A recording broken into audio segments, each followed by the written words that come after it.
इस मानव शरीर में पानी और वाणी, इन दोनों का काम एक जैसा है।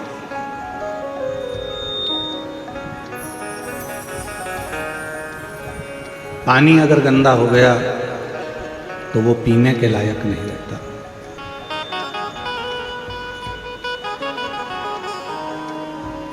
फिर थोड़ा इंतजार करो। पानी गंदा हो गया तो उसको पी नहीं पाओगे, उसको फेंक दोगे, बेकार हो गया, गंदा हो गया, या थोड़ा इंतजार करो। पानी गंदा होने पर पीने के लायक नहीं रहता और वाणी गंदी होने पर बात करने के लायक नहीं रहती।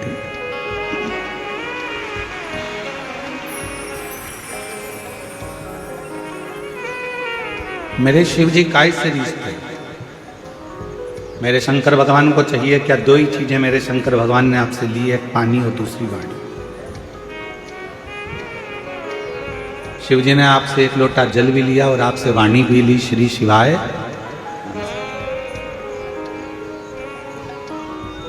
और किसी को रिझाना हो तो यही दो चीज जो शंकर भगवान को चाहिए वही सारी जगत को चाहिए।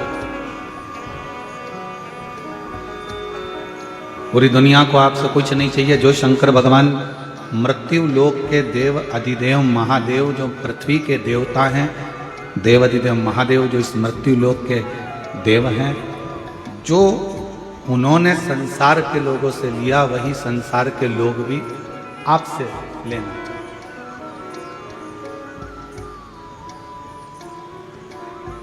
क्या क्या चीज ली है शंकर जी ने आपसे? दो चीजें ली, एक लोटा जल और मुख से निकली हुई वाणी, पानी और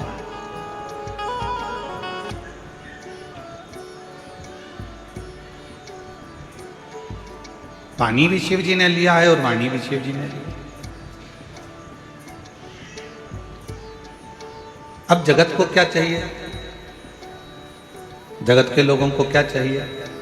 जो शंकर भगवान ने आपसे लिया, पानी भी शंकर भगवान ने लिया और वाणी भी। उसी तरह संसार के लोगों को भी आपसे कुछ नहीं चाहिए। संसार के लोगों को भी केवल दो चीज चाहिए। एक, कोई अतिथि तुम्हारे दरवाजे पर आए या किसी के प्राण छूट रहे हों तो जरा सा पानी उसको पीने को मिल जाए।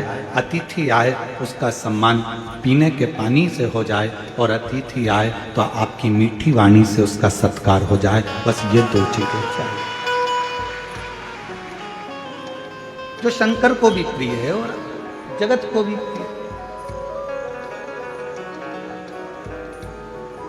मेरे ओघड़दानी को, मेरे शंभू को, मेरे त्रिकालदर्शी को, मेरे कैलाश विनाशी शंकर को भी बस यही दो चीज चाहिए। एक श्रेष्ठ तुम्हारी पानी की, जो एक लोटा जल लेकर जा रहे हो उसमें आपका भाव शुद्ध हो, निर्मलता का हो, हृदय का हो, भक्ति का हो। और आप जब किसी से मिल रहे हो, भगवान का भजन कर रहे हो, स्मरण कर रहे हो, कीर्तन कर रहे हो तो आपकी वाणी शुद्ध। वाणी ऐसी बोलिए जो मन का आपा हो। पर आज के जमाने में वाणी ऐसी बोलिए जो जम के झगड़ा हो। पर उससे मत बोलिए जो तुमसे तगड़ा हो। आज का जमाना उल्टा है कि वाणी तो बोलो पर ऐसे बोल रहे हैं लोग, आपस में झगड़ा हो रहा है, लड़ाइयाँ हो रही हैं, अपशब्द कहे जा रहे हैं, ताने दिए जा रहे हैं, गालियाँ दी जा रही है, आड़े टेढ़े वचन बोले जा रहे हैं।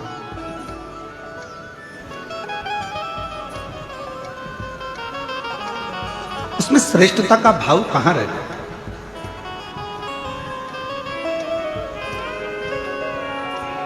बोल मेरी जीवा हरि हरि, 10-10 भोजन पान करे और राम नाम में मरी मरी।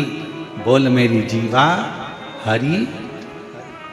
ये जिह्वा एक ऐसी विचित्र है कि भजन का नंबर आ जाता है तो ये जीवान एकदम मौन हो जाती है, और भोजन का नंबर आ जाता है तो चिल्ला चिल्ला कितना अच्छा बना है, आपकी चटनी तो इतनी अच्छी है, आज तो जो भाजी बनी, सब्जी बनी, इतनी बढ़िया बनी है, आज की खिचड़ी, आज का चावल, आज का पोहा इतना बढ़िया बना, पूछो ही मत।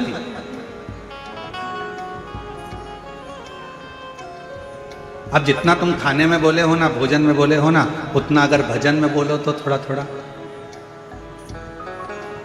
एक नजारा रात्रि को देखना निकुंभ में आके, आज नहीं देखो तो कल देखना। कल कथा का चतुर्थ दिवस है, परसों कथा विराम हो जाएगी।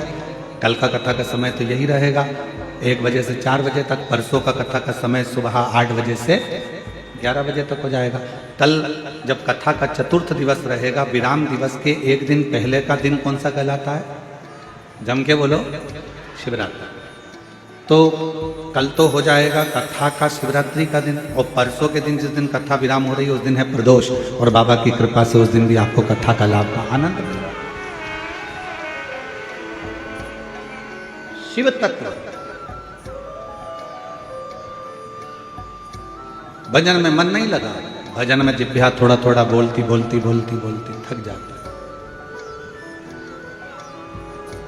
और जिह्वा थकी फिर भगवान का नाम जाप स्मरण नहीं होता।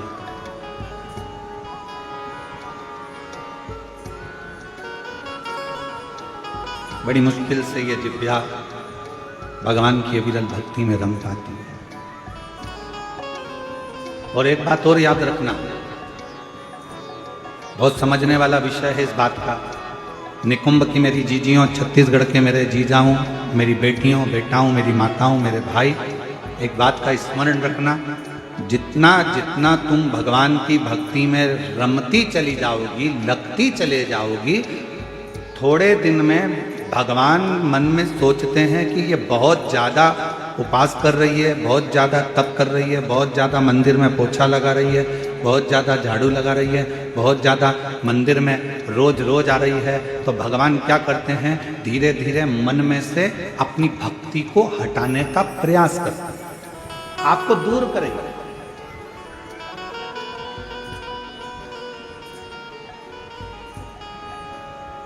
आपको अपनी भक्ति में से थोड़ा थोड़ा भगवान दूर करने का प्रयास करेंगे, जिससे ये मुझसे दूर हो जाए।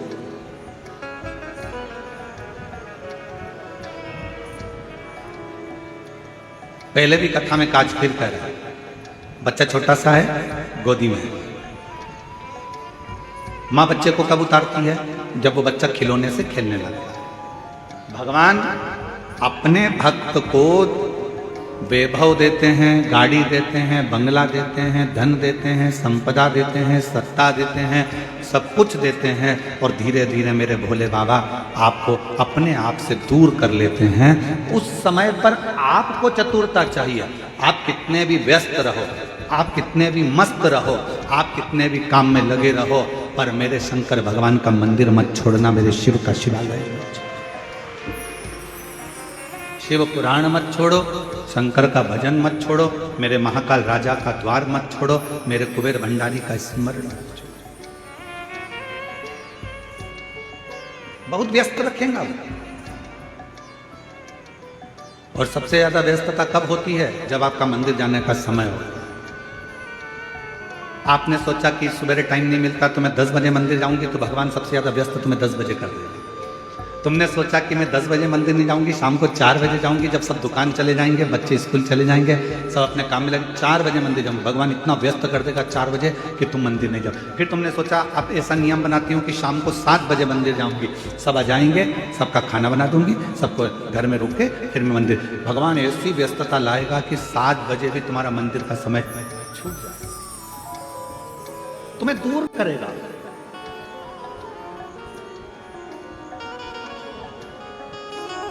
अब उस समय पर आपकी समझदारी चाहिए कि भगवान है मेरे शंभु, है मेरे त्रिकालदर्शी, है मेरे कैलाशी अविनाशी, है मेरे महाकाल राजा, है मेरे काशी विश्वनाथ, ऐसी कौन सी गलती हो रही है जो तुम मुझसे दूर कर रहे हो? भगवान कहेंगे ये गलती नहीं है, मेरे शंकर भगवान कहेंगे इसको गलती नहीं कहते। शिव जी कहेंगे तू इतनी मुझ में रम गई है, तू इतना मुझे मानने लगा है कि तेरे फैसले तू नहीं ले पा रहा, तेरे फैसले मुझे लेना पड़ रहे हैं, इसलिए अब तुझे थोड़ा दूर कर रहा हूं कि तू पूरा मुझ पर ही आश्रित है।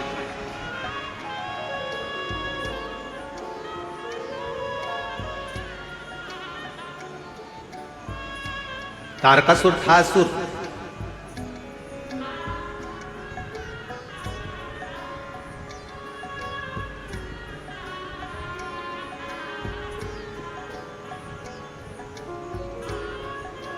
असुर था तारकासुर, पर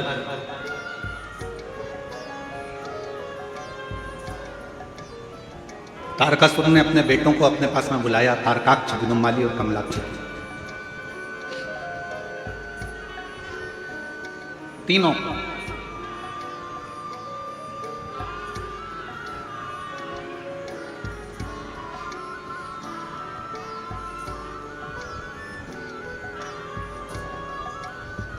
और तीनों को बुलाकर तारकासुर ने अपने तीनों बेटों से कहा कि तीन को कभी मत भूलना। और सुन लो मेरी छत्तीसगढ़ की जीजियों, मेरे छत्तीसगढ़ के जीजाओं, बहुत सावधानी से। तारकासुर ने अपने तीनों बेटों को बुलाकर कहा कि तीन को कभी मत भूलना। पहले नंबर पर मुसीबत में डालने वाले को कभी मत भूलो, ये बार बार मुझे मुसीबत में डाल देता है। दूसरा, मुसीबत से निकालने वाले को कभी मत भूलो, जो तुम्हें दुख से, तकलीफ से, मुसीबत से निकाल दे। और तीसरे नंबर का, मुसीबत में साथ देने वाले को कभी मत भूलो, जो तुम्हारे साथ में चल रहा है। अब तारकासुर के तीनों बेटे तारकाक्ष, विदुम्माली, कमलाक्ष की तीनों के अंदर एक प्रश्न खड़ा हुआ। क्या कभी असुरों की चित्तवृत्ति में भी कोई अच्छा प्रश्न आता है? कहा, अगर कुछ माता पिता के संस्कार अगर प्रबल हैं तो अच्छे प्रश्न क्यों नहीं आते? तारकासुर के तीनों बेटों के अंदर एक प्रश्न जागृत,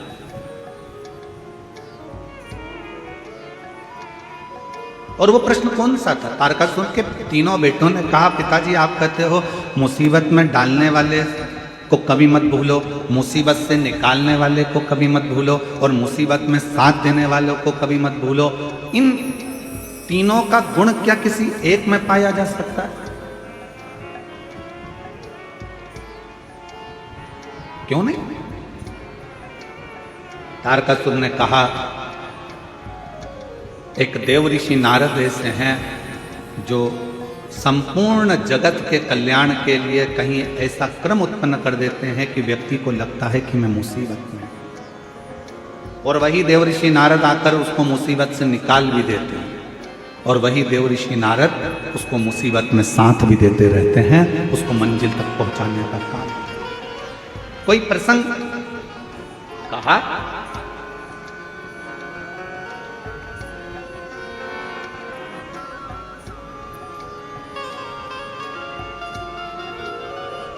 तारकासुर ने कहा, एक प्रसंग मेरे स्मरण में आता है। वो कौन सा प्रसंग है? कहा, वो प्रसंग है भगवान शंकर के नेत्र से रुद्राक्ष की उत्पत्ति हुई, और भगवान शंकर के नेत्र के जल से ही अंधकासुर की उत्पत्ति।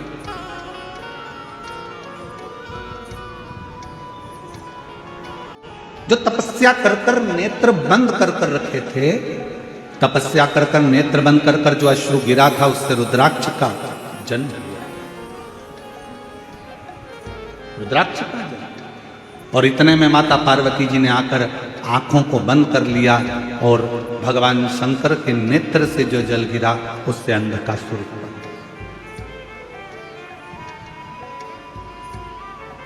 एक तपस्या का जल, एक साधना का जल, एक उपासना का जल, एक मेहनत का जल, एक परिश्रम का जल, एक संघर्ष का जल जो आपके और हमारे शरीर से निकलता है, वो साधारण नहीं होता। आज पूरा विश्व 21 जून को योग दिवस मना रहा है, पूरा विश्व मना रहा है।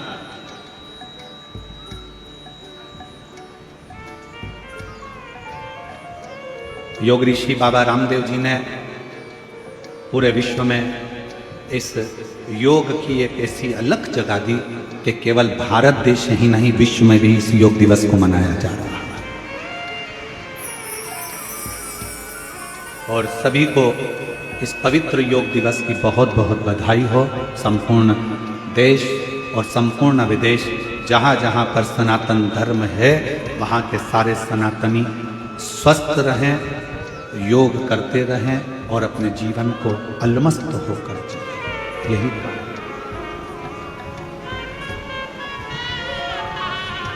क्या ये तीनों क्रम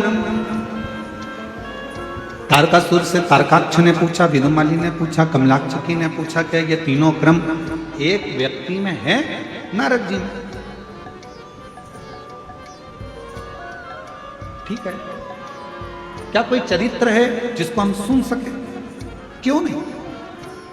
एक पवित्र चरित्र तारकासुर ने सुनाया। सुनो तारकाक्ष, विदुमाली, कमलाक्षकी, शंकर भगवान के नेत्र बंद करने से, उनके नेत्र से जो अश्रु निकला, उससे एक बच्चे ने जन्म ले लिया जिसका नाम था अंधकासुर। पार्वती जी ने उसको गोदी में ले लिया। अब बच्चा अगर जन्म लिया है, बच्चा अगर रो रहा है, तो बच्चे को पार्वती जी ने अपनी गोदी में लिया। गोदी में लिया तो शंकर भगवान से कहा कि ये मेरा पुत्र है। शंकर भगवान ने कहा ये तुम्हारा पुत्र नहीं है, प्रभु आपके द्वारा प्रकट हुआ है, तो मेरा तो पुत्र ही रहेगा।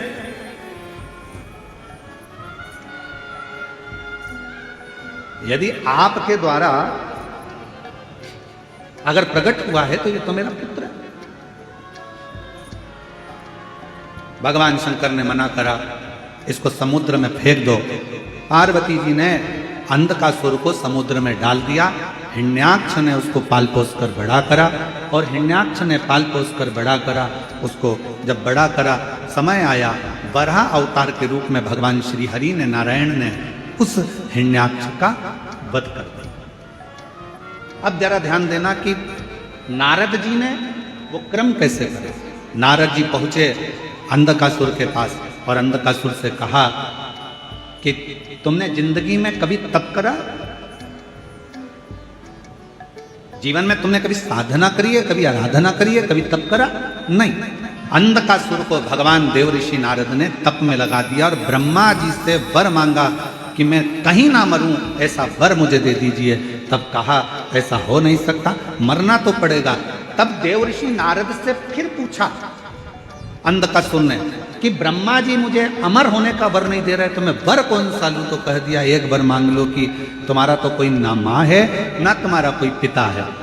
हिरण्याक्ष ने तो तुम्हें पाला पोसा था, इसलिए तुम वर मांग लो। जिस दिन मैं अपनी माँ को गलत दृष्टि से देखूंगा, बस उसी दिन मेरे प्राण छूटे। नारद जी के कहने पर अंधकासुर ने वर मांग लिया ब्रह्मा जी से। ब्रह्मा जी ने तथास्तु भी कहा।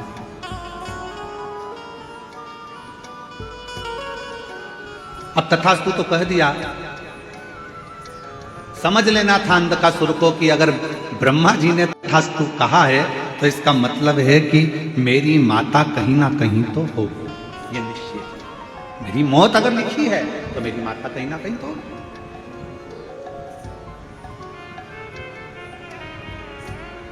दे दिया। और समय आया, तारकासुर ने अपने पुत्र तारकाक्ष, विदुमाली और कमलाक्षकी तीनों से कहा, सुनो अब देखो, नारद जी का काम देखिए कि ये असुर था, इसको मरना था, इसके प्राण जाना थे, पर इसको तप साधना में लगाकर इसको वर दिलवा दिया। और वर दिलवा कर जब ये अपनी माता पार्वती की सुंदरता का बखान करेगा और पार्वती को अपनी अर्धांगिनी बनाने का जब प्रयास करेगा, तब इसके प्राण छूटेंगे।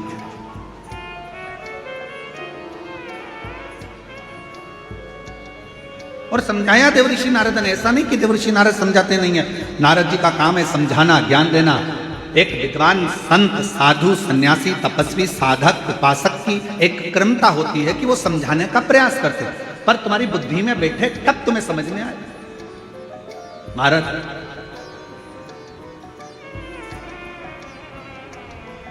वो कहते हैं ना कि जब लड़के के लिए लड़की देखने जाते हैं तो फूफा जी जाते हैं, मामा जी जाते हैं, काका जी जाते हैं, बड़ा भैया जाता है, दामाद जाते हैं, सबको फोन लगाया जाता है, अरे दामाद जी तुम्हारे साले के लिए लड़की देखने जाना है। अच्छा, अरे मामा जी तुम्हारे भांजे के लिए लड़की देखने जाना, फूफा जी तुम्हारे भतीजे के लिए लड़की देखने जाना, चलो। अब सबको ले जाकर लड़की वालों के यहाँ बिठा दिया और लड़की वालों के यहाँ पर लड़की चाय की ट्रे लेकर आई। तो जितने भी देखने गए थे ये सब आपस में मन में विचार करने लगे कि हम हमारे साले के लिए लड़की देखने के लिए आए हैं, हम हमारी भांजे के लिए लड़की देखने आए हैं, हम हमारे भतीजे के लिए लड़की देखने आए हैं। सब के सब जितने लड़की देखने गए थे सब ने विचार करा, अपना ही निर्णय गड़बड़ हो गया था तो फिर भांजे का निर्णय कैसे ले पाएंगे।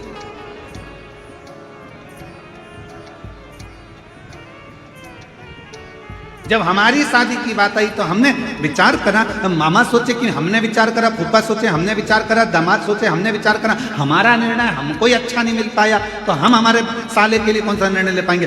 ये विचार नहीं हो जाता।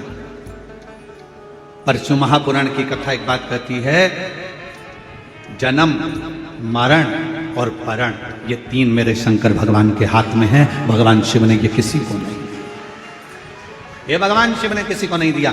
जन्म कब होना है, कहाँ होना है, कैसे होना है, कितनी बजे होना है, ये निश्चित स्वयं देवाधिदेव महादेव करते हैं। मरण मृत्यु कहाँ होना है, किस जगह पर होना है, भले तुम कहीं पर भी रहते हो पर तुम्हारी मौत जहाँ लिखी होगी, जब लिखी होगी, जिस जगह पर लिखी होगी, जिस घड़ी में लिखी होगी, उस घड़ी में, उस पल, उस समय में मृत्यु तुमको लेकर चली जाएगी। और अगर तुम्हारी मौत नहीं लिखी है तो चाहे दुनिया के लोग मृत्यु के घाट उतर रहे हों, बाबा भोलेनाथ उस व्यक्ति को कैसे भी काल के पंजे से निकाल कर बाहर ले आएंगे। कोई बच जाएगा और मालूम पड़े बाकी के मर जाए।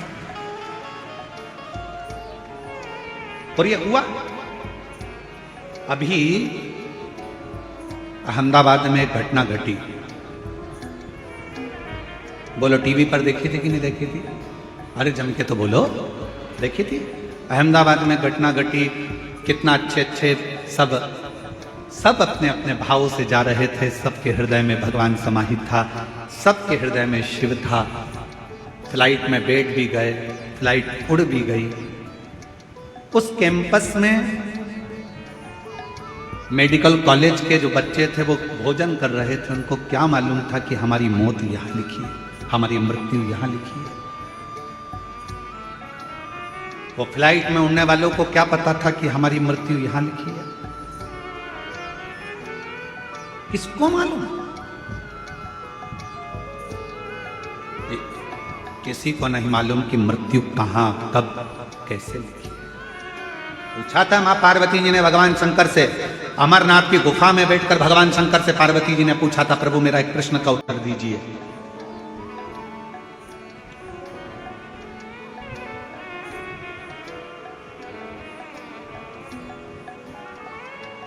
मृत्यु की तिथि, मृत्यु का समय, मृत्यु का पल, मृत्यु की घड़ी कब लिखी जाती है? थोड़ा ध्यान देना। पूर्व में क्या हुआ है, तुमने कितना कमाया, कितना गमाया, पूर्व में क्या तुम्हारे पास था, क्या नहीं था, ये बताना सरल है। पर आने वाला समय क्या कह रहा है, कितने दिन जियोगे, कब चले जाओगे, कब आखिरी श्वास होगी, कब भगवान का भजन कर रहे होगे, कब प्राणों को त्याग रहे होगे, ये बताना कठिन है, बहुत कठिन। कोई कितना भी विद्वान संत बन जाए, कोई कितना विद्वान साधु बन जाए, कोई कितना विद्वान सन्यासी बन जाए, कोई कितना भी बड़ा महाराज बन जाए, वो बता नहीं सकता। याद रखना, सबसे पहला दर्शन करने के लिए मेरे शंकर भगवान राम जी के दरवाजे पर गए थे। मां कौशल्या जी की गोद में से राम जी को गोद में लेकर दर्शन किया था। क्या मेरे शंकर भगवान को नहीं मालूम था कि राम जी को 14 वर्ष के लिए वनवास जाना पड़ेगा? मेरे राम जी को मालूम था। क्या मेरे राम जी को नहीं मालूम था कि सीता जी का परित्याग करना पड़ेगा? मेरे शंकर भगवान को मालूम था। पर मेरे शंकर भगवान ने ये सब कुछ देखा पर भविष्य नहीं बताया कि आने वाले समय में तुम्हारे साथ क्या होने वाला है। याद रखना, संत, साधु, सन्यासी, तपस्वी, साधक, उपासक दुनिया में कितने भी पैदा हो जाएं, पर मृत्यु कब, कहां, कैसे होगी, इसका रिसर्च तो वैज्ञानिक भी नहीं कर सकते, साइंटिस्ट भी नहीं कर सकते। इसका रिसर्च तो केवल एक देवाधिदेव महादेव कर सकते हैं। शंकर ओघड़दानी ने लिखा, पार्वती से कहा, सुनो पार्वती, मृत्यु अटल सत्य है, जब बच्चे की नाल कटती है, माँ के गर्भ से जब बच्चा जन्म लेता है, उसकी नाल कटती है, उस नाल कटने के समय पर बच्चे की मृत्यु लिख दी जाती है कि कब, कहां, किस जगह, कैसे होगी। समय निश्चित हो जाता है।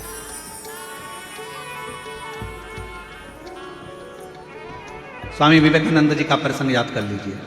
स्वामी विवेकानंद जी ने रामकृष्ण परमहंस जी से पूछा था कि व्यक्ति को भगवान का नाम कब लेना चाहिए। रामकृष्ण परमहंस जी ने कहा था मरने के 1 मिनट पहले। मरने के 1 मिनट पहले भगवान का नाम लेना चाहिए। तो रामकृष्ण परमहंस जी से स्वामी विवेकानंद जी ने पूछा कि मालूम कैसे पड़ेगा कि मरना कब है। तो रामकृष्ण परमहंस ने कहा जब तुम्हें मालूम ही नहीं है कि मरना कब है तो हर पल, हर मिनट, हर क्षण भगवान का नाम लेते रहो। कौन सा क्षण आखिरी होगा किसको मालूम है? कौन सा क्षण?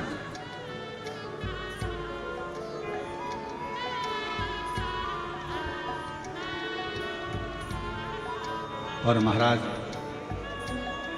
अंत समय प्रभु आना पड़ेगा, वचन दिया तुम्हें मानना पड़ेगा। आए ना आए प्रभु कुटुंब कबीरा, अंत समय प्रभु आना पड़ेगा, वचन दिया तुम्हें मानना पड़ेगा। अंत समय प्रभु आना पड़ेगा। कौन आएगा किसको मालूम? कब, कौन सा पल, कौन सी घड़ी, कौन सा क्षण, कब किसका आखिरी है। इसलिए शिव पुराण कहती है। कई माताएं सोचती है हम परसों के दिन कथा में जाएंगे। अब चौथे दिन संडे पड़ेगा ना जब हम कथा में जाएंगे, और उससे पहले निपट गई तो मालूम। अरे अभी सावन में अपने यहाँ कथा होगी ना, तब हम सुन लेंगे। हमने सोचा है सावन के महीने में हमारे पास में कथा होगी, तब हम सुनेंगे। और सावन से पहले निपट गई तो क्या बात है?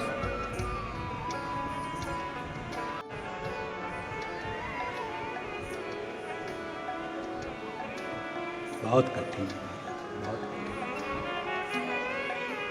खूब भगवान का नाम लो। खेत में काम करो, धान बो, अपनी मेहनत को पीछे मत हटो, परिश्रम पूरा करो।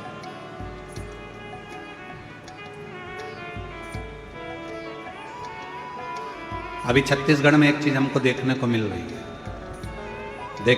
रही है, इसलिए हम कहने में पीछे नहीं हटते, भले किसी को बुरा लगे चाहे भला। अभी हमको देखने को मिलता है कि कई किसान वर्ग के लोग, गांव के लोग अपनी अपनी जमीन को बेचकर शहर चले जाते हैं और सोचते हैं कि शहर में बहुत सारा सुख होगा, बहुत सारा सुख शहर में होगा। बड़ा बंगला बना लेंगे, जमीन बेची है तो थोड़ा पैसा मिल जाएगा तो बंगला भी बड़ा बन जाएगा, गाड़ी भी आ जाएगी, सब कुछ आ जाएगा। पर मेरा करबद्ध हाथ जोड़कर निवेदन इस व्यासपीठ से कि जो छोटे छोटे किसान हैं, जो जंगल गांव में रहते हैं, जिनके पास जमीन है और जो धान की फसल लगाते हैं या अन्य फसल लगाते हैं, उनसे कहूँगा अपनी जमीन बेचकर कभी शहर में मत जाओ। जो गांव में सुख है उस शहर में नहीं मिल सकता। जो अपने गांव में सुख है वो शहर में नहीं। शहर की चमक जरूर लग रही है कि यहाँ गाड़ी मिल सकती है, बंगला मिल सकता है, शहर में पानी मिल जाएगा, शहर में ये मिल जाएगा, एजुकेशन मिल जाएगा, सब कुछ मिल जाएगा। शहर में तुम्हें गाड़ी भी मिलेगी, पैसा भी मिलेगा, धन भी मिलेगा, बंगला भी मिलेगा। तुम जमीन बेचकर जाओगे तो तुम्हारे पास ढेर सारा धन भी होगा, सब कुछ होगा। शहर में सब कुछ मिल सकता है, पर शहर में तुमको जो शांति और प्रेम चाहिए वो प्रेम और शांति गांव के सिवाय कहीं नहीं मिल सकता।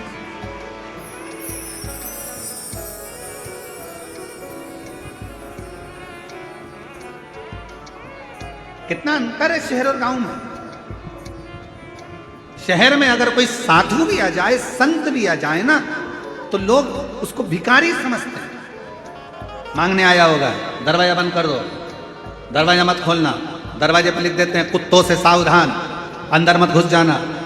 शहर में अगर कोई साधु संत भी आ जाए तो लोग उसको भिक्षुक समझते हैं, भिखारी समझते हैं। और गांव में अगर कोई भिखारी भी आ जाए ना तो लोग उसे संत समझते हैं, साधु समझते हैं, सन्यासी समझते हैं, तपस्वी समझते हैं। मत बेचो अपनी जमीन को, भले थोड़ा सा टुकड़ा है, थोड़ी सी फसल लगाओ, अलमस्त जिंदगी जियो। अपनी जमीन है, अपनी जमीन पर रह रहे हो, तुम सब जमींदार हो। लोग कहते हैं ये किसान है, हम कहते हैं जिसके पास जमीन का भी अगर एक टुकड़ा है तो वो जमींदार से कम नहीं है, अपनी मस्ती में जीने वाला है, अपनी मस्ती।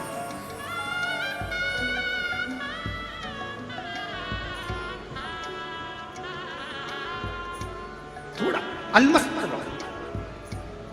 अपने जीवन को जितना प्रसन्नता में जीने का एक लक्ष्य बना सकते हो वो छोटे से गांव में ही बना सकते हो।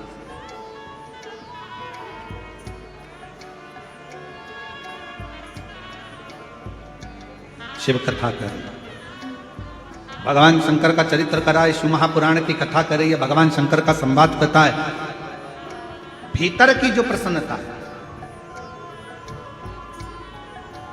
देवऋषि नारद ने अंधकासुर को भगवान की भक्ति में लगा दिया। अब वो विचार करता है कि वर मिल गया, वर मिलने के बाद उसने विचार करा कि मुझे शादी करना है, कोई अच्छी लड़की मिल जाए। जो लड़की थी कहाँ, शिव जी उसको ब्याह कर ले गए। माता पार्वती जी की सुंदरता की ओर उसका मन डोल गया, मन उसका विचलित हो गया पार्वती जी की ओर, और आखिरी में पार्वती जी को लेने गया। उसको नहीं मालूम था कि ये मेरी माँ है, इसने जब मेरा जन्म हुआ तो गोदी में मुझे ले लिया था, और मुझे गोदी में लेकर ये निश्चित हो गया था कि ये मेरी माता हो।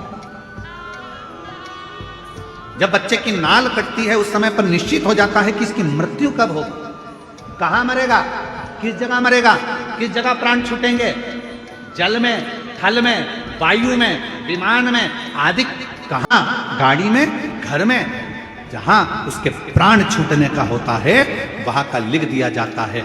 अपने जिले में, अपने क्षेत्र में, अपने प्रदेश में, दूसरे प्रदेश में, दूसरी जगह में, कहां लिखा वहां जाता है।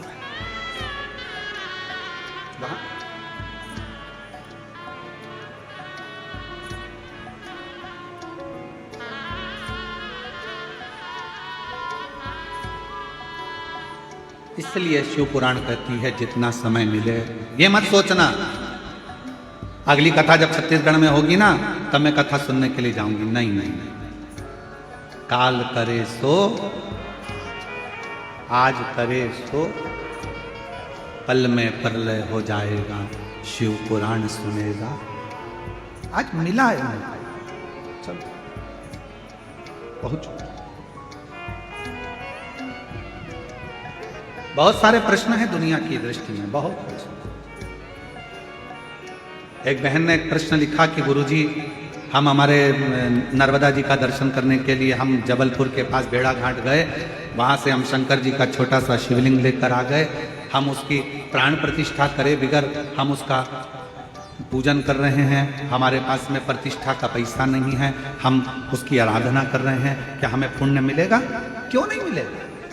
लिंग पुराण में, शिव महापुराण में, नर्मदा पुराण में, स्कंद पुराण में सब में तो वर्णन किया कि मां नर्मदा जी के जल से अगर कोई कंकर भी निकलता है तो वो शंकर है। उस शंकर की प्रतिष्ठा की जरूरत नहीं होती, वो अपने आप में प्रतिष्ठित होता है। आप उसकी आराधना करिए, कौन मना कर रहा है?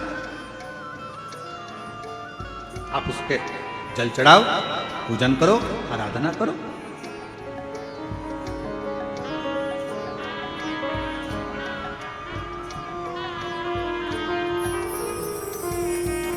और आप जब उसकी आराधना करेंगे, उसका स्मरण करेंगे तो सुख अपने आप आएगा। और शंभु शरण मांगू घड़ी रे, दुख काटो दया करी दर्शन आपो। बहुत सारे प्रश्न हैं गुरुजी, हम क्या भगवान का नाम ले सकते हैं? हम रजस्वला धर्म में हैं, क्या भगवान को पुकार सकते हैं? द्रौपदी का चरित्र कहता है कि द्रौपदी रजस्वला धर्म में थी। दुशासन बाल खींच कर लेकर गया, भरी सभा में खड़ा कर दिया, चीर खींचने लगा। आखिरी में द्रौपदी ने अपने गुरु जी से पूछा, गुरु द्रोणाचार्य से कहा, गुरुदेव कोई नहीं बचा रहा, मेरे पति नहीं बचा रहे, मेरे काका ससुर, काकी सास बैठी, अंधकार यहाँ पर धृतराष्ट्र गांधारी बैठे, वो नहीं बचा रहे, कोई बचाने को तैयार नहीं है, भीष्म पितामह नहीं बचा रहे, गुरुदेव आप बताओ मैं क्या करूं। तब गुरु जी ने कहा, एक काम कर, वो द्वारका नाथ को पुकारना प्रारंभ कर दे।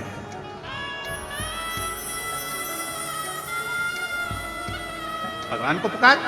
द्रौपदी कहती है मैं रजस्वला धर्म में हूं, रजो धर्म है मेरा, मैं भगवान को पुकारूं। हाँ आएगा। रजो धर्म के समय पर भी द्रौपदी ने अपना मंत्र का स्मरण करा।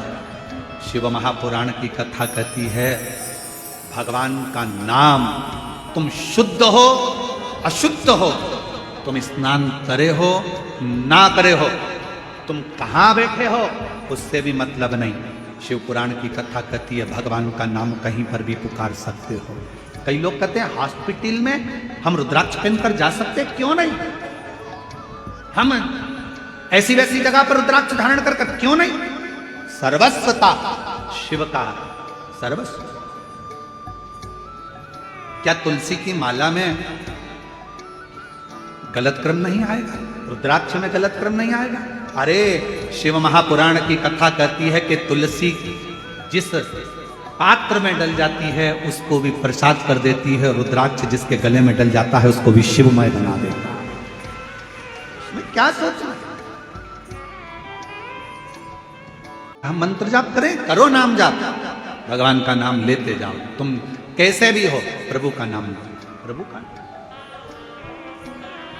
श्री शिवाय नमस्तुभ्यं, श्री शिवाय नमस्तुभ्यं। सब बोलो, सब जितने भी बैठे हैं, लाखों की संख्या में आप लोग आए, कोई पंडालों में जगह नहीं है, रोडों पर आप लोग बैठे हो, दिल से बोलिए, भाव से बोलिए, श्री शिवाय नमस्तुभ्यं, श्री शिवाय नमस्तुभ्यं, श्री शिवाय नमस्तुभ्यं, श्री शिवाय नमस्तुभ्यं।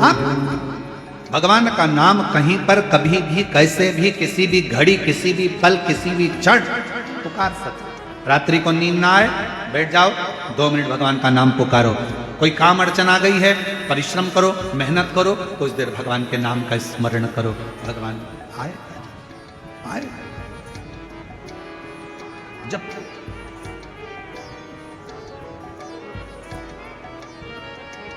तब कहां कैसे प्राण जाएंगे कोई भरोसा नहीं।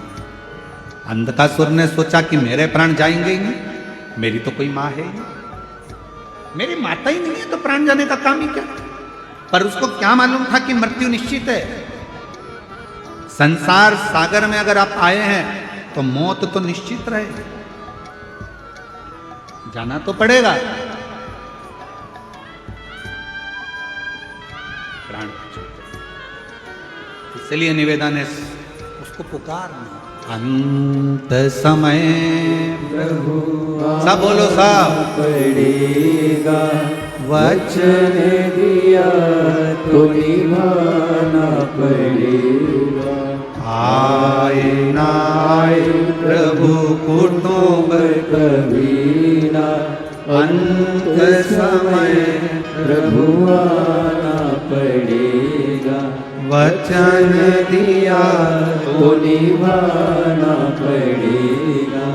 अंत समय प्रभु आना पड़ेगा। पुकारते रहो, वो आएगा जरूर, उसको जपते रहो, वो सुनेगा जरूर, आएगा। उसको पुकार, सुन, शिव कथा कर। आखिरी में अंधकासुर ने पार्वती माता पर गलत दृष्टि दे दी और उसके प्राण चले गए।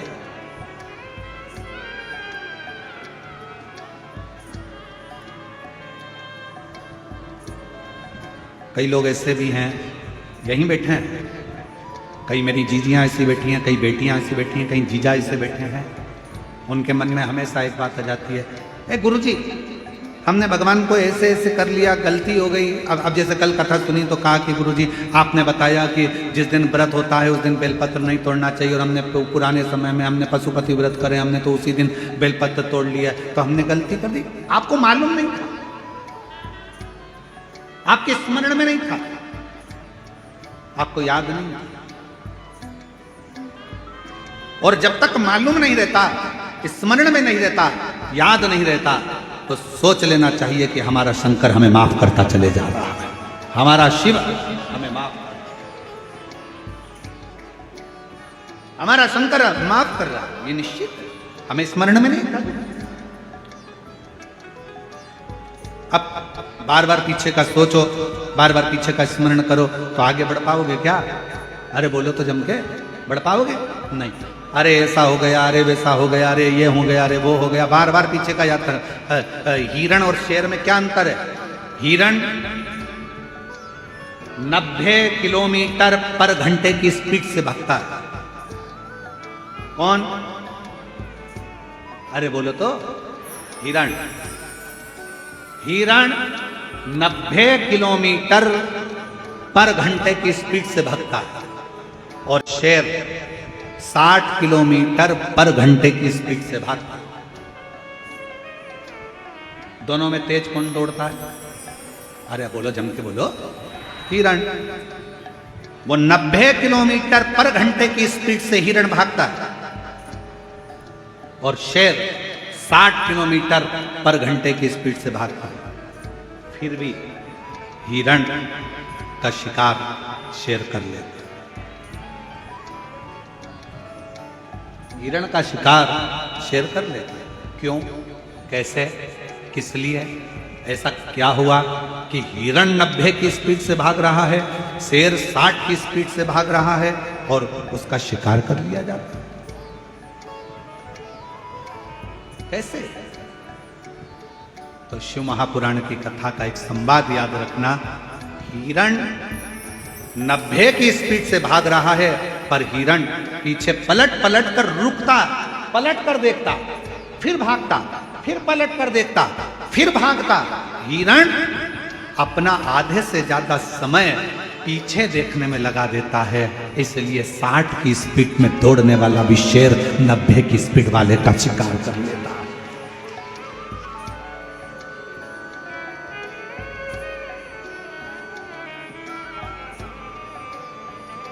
पलट रहा है, पीछे देख रहा है, पीछे, फिर पीछे देखा, फिर पीछे देखा, फिर पीछे देखा, फिर पीछे देखा, तो शेर ने उसका शिकार कर लिया। 90 की स्पीड में भाग रहा था हिरण, पर 60 वाले ने 90 वाले का शिकार कर लिया। पीछे पलटने के चलते। और आपसे निवेदन है मेरी छत्तीसगढ़ की जीजियों, मेरे छत्तीसगढ़ के जीजाओं, मेरी बेटियों बेटाओं, आपसे निवेदन है। कई बेटियां कहती हैं मैंने पहले एग्जाम दिया, 4 बार एग्जाम दिया, 5 बार एग्जाम दिया, मैं क्लियर नहीं कर पा रही हूँ, मैं सीए बनूंगी कि नहीं बनूंगी, डॉक्टर बनूंगी कि नहीं बनूंगी, मैं ये वाला एग्जाम पास करूंगी कि नहीं करूंगी, मैं ये कर पाऊंगी कि नहीं कर पाऊंगी, मैं इंजीनियर बन पाऊंगी कि नहीं बन पाऊंगी, मैं कलेक्टर बनूंगी कि नहीं, मैं एसपी बनूंगी कि नहीं बनूंगी। ये पीछे तुमने कितने भी एग्जाम दिए, उसको मत देखो। तुम्हारी स्पीड 90 की होना चाहिए। अच्छा पढ़ो, मेहनत करो, संघर्ष करो, और दौड़ते रहो, आगे बढ़ते रहो, फिर तुम्हारा शिकार कभी नहीं होगा। तुम एक दिन अपने सिंहासन पर बैठ कर ही रहोगे। मेरी जीजियों, आपको लगता होगा कि यह लाखों की भीड़ आती है, लाखों की जनता शिव महापुराण की कथा सुनने आती है, पर ईमानदारी से बोलना, अगर मेरा शंकर आपकी झोलियों में खुशियां नहीं देता, तो क्या तुम ये शिव महापुराण की कथा में जाते क्या? बहुत कठिन है। ना तो यहाँ पर कोई आडंबर है, ना यहाँ पर कोई पाखंड है, ना यहाँ पर कोई दिखावा है, ना यहाँ से कुछ दिया जाता है, ना यहाँ से कुछ प्रदान किया जाता है। केवल तुम आते हो, कथा सुनते हो, दिल लगाते हो बाबा से, और बाबा तुम्हारी झोली 3 महीने में भर देता है। ये उसकी कुछ भी नहीं है। यहाँ सीहोर वाला महाराज तो मिलता भी नहीं है।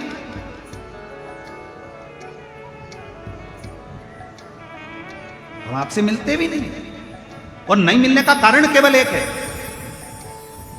कि भगवान को भगवान रहने दो, इंसान को भगवान मत बनाओ, इसलिए नहीं मिलते आपसे। कई लोगों के मन में आ जाएगा सीहोर वाले महाराज जी से मिल लें हम, भगवान ऐसा कृपा कर दे, महाराज जी हाथ रख दे, महाराज जी ऐसा। ना ना ना ना, आप भगवान को भगवान रहने दो, इंसान को भगवान मत बनाओ। आज के जमाने में ढेर सारे भगवान बन के बैठे हुए हैं, ढेर सारे। कोई क्या हमारे पास आओ हम तुम्हारा कल्याण कर देंगे, कोई क्या हमारे पास आओ हम तुम्हारा कल्याण कर देंगे। कोई नहीं कर सकता किसी का कल्याण। दुनिया में केवल एक शंकर ही ऐसे हैं जो जगत का कल्याण कर सकते हैं, बाकी का कोई नहीं मिलते हम।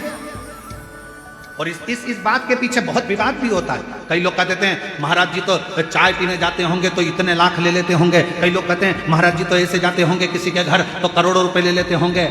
ना ना ना ना, हम चाय तो हमारी जिंदगी में आज तक मुंह पे रखी नहीं, क्योंकि हमारे घर में जब हमारी परिस्थिति ऐसी थी तो हमारे यहाँ चाय बनाने के लिए दूध का भी पैसा नहीं था। तो हमें स्मरण में है हमारी माँ थोड़ा सा कहीं से अगर गुड़ मिल जाता था तो पानी में घोल कर उसको दे देती थी, होठ पर लगा लेते थे तो लगता था कि चाय ऐसी होती होगी। उस परिस्थिति से निकले हैं तो आज तक चाय मुंह पे रखी नहीं, उस परिस्थिति का स्मरण। क्यों नहीं? आप और हम भी भगवान के एकांत में बैठकर शिव नाम का भजन करें, स्मरण करें, चाकरी करें, मंत्र जाप करें, और आप भी शिव से लगन लगाओ, उसकी ओर जाओ जिसकी जरूरत है। सीहोर में भी आओ। हमने एक बार कथा में कहा था, आपके घर के नजदीक में अगर शंकर जी का मंदिर है, आप रोज शिव जी के मंदिर में जल चढ़ाने के लिए अगर जाते हो, तो हमने कहा था उसके बीच में अगर तुम्हारी मौसी का घर पड़ जाए, मामा का घर पड़ जाए, सहेली का घर पड़ जाए, रिश्तेदार का घर पड़ जाए, बेटी का घर पड़ जाए, माँ का घर पड़ जाए, तो भी उस रिश्तेदार के घर मत जाना, सीधे मंदिर, मंदिर से सीधे घर आना, क्योंकि शंकर भगवान कब क्या देकर भेज देगा तो वो खजाना लेकर अपने घर जाएंगे। सीहोर कुबेरेश्वर धाम पर आओ तो यह सोचकर आना कि मैं अपने पापा के घर जा रही हूं, मैं अपने पिता के घर जा रही हूं, मैं अपने बाबुल के घर जा रही हूं। ऑटो वाला कहेगा यहां ले चलता हूं, वहां ले चलता हूं, ये करता हूं, वो करता हूं। नहीं, मुझे मेरे पिता के घर लेकर चल, मुझे मेरे कुबेरेश्वर धाम लेकर चल। मैं रेलवे स्टेशन पर उतरी और बाबा से कहो कि मुझे मेरे बाबा के घर लेकर चल। देगा तो मेरा बाप देगा, और जो बाप देगा वो दुनिया में कोई नहीं दे सकता है। मेरा शंकर मुझे, मैं उसके अधीन हूं।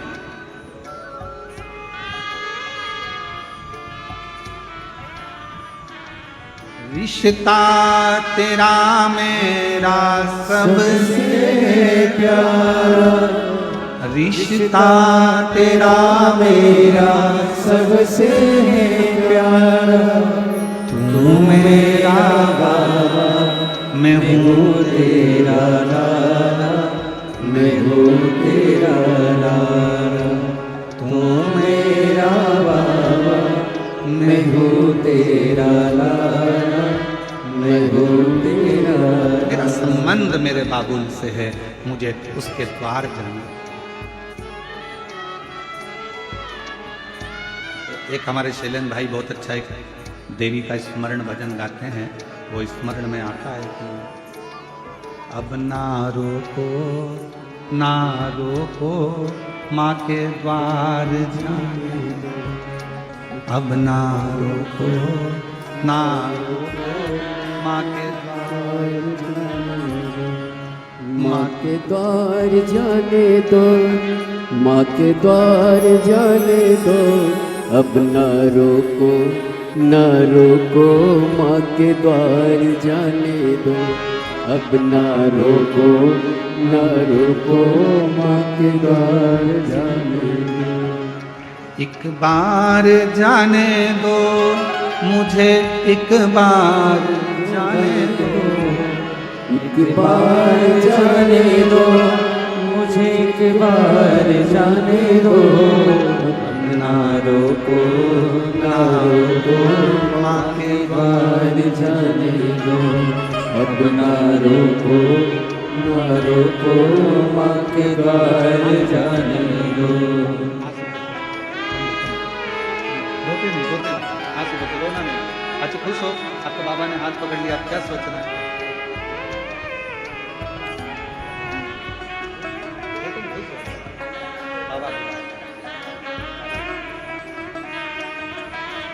खुशबू जैन, जिसने शिव पर भरोसा कर कर बाबा ने हाथ पकड़ा और बाबा की कृपा से आप अग्रणी।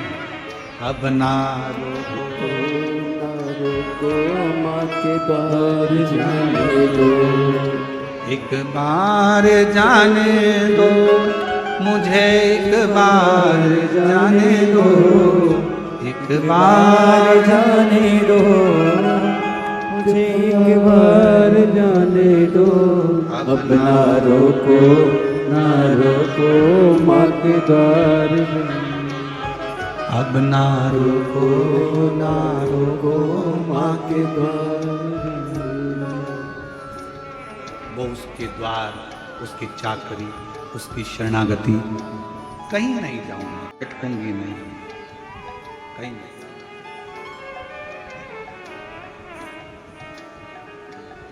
उससे कहूं दिल की बात, भटकूंगा।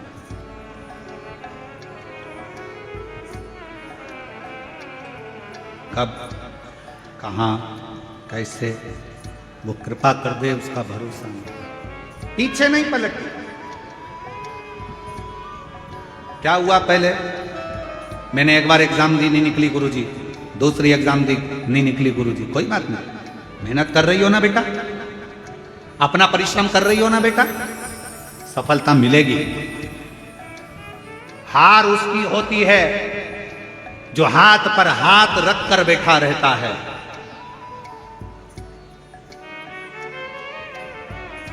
हार उसकी होती है जो हाथ पर हाथ रख कर बैठा रहता है। मेहनत करने वाला तो एक दिन विजय प्राप्त कर कर ही रहता है। मिलेंगे तुम्हारे गांव में, तुम्हारे शहर में अगर कोई बहुत छोटा है, बहुत गरीब बड़ा है ना, उस पर कोई ध्यान नहीं देगा। बहुत गरीब बड़ा है, बहुत छोटा है, उस पर कोई ध्यान नहीं देगा। पर वही व्यक्ति अगर बड़ा हो गया, वही व्यक्ति धनपति हो गया, वही व्यक्ति विद्वान हो गया, उसी को लोग पूछने लगे, उसी को लोग जानने लगे, तो लोग फिर ताना भी देना प्रारंभ करें। छोटे हो, छोटे बने रहोगे, कोई ना पूछेगा, छोटे हो कोई ना ध्यान देगा। पर जैसे ही तुमने पद प्रतिष्ठा यश वैभव प्राप्त करा, आपके ऊपर ताने भी लगेंगे, गाली भी लगेगी, अपशब्द भी लगेगा। सील ठप्पा लगना कोई साधारण बात नहीं है महाराज। डिग्री प्राप्त करना कोई साधारण बात नहीं है महाराज। सील ठप्पे लगना कोई साधारण बात नहीं है। मीराबाई के जीवन में सोचो, सांप का पिटारा आया, शेर के सामने जंगल में छोड़ दिया।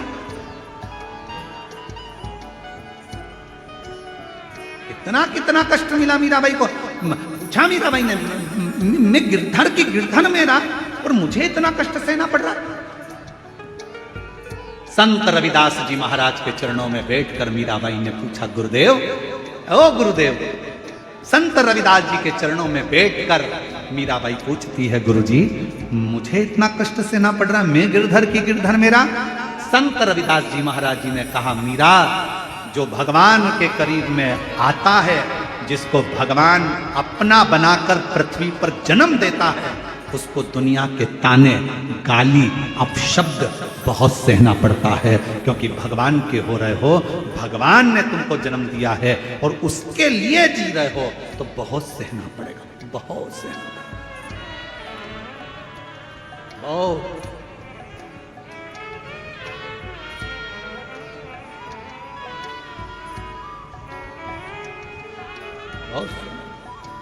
फिर भी हार मानना। शिव तत्व कह रहा है,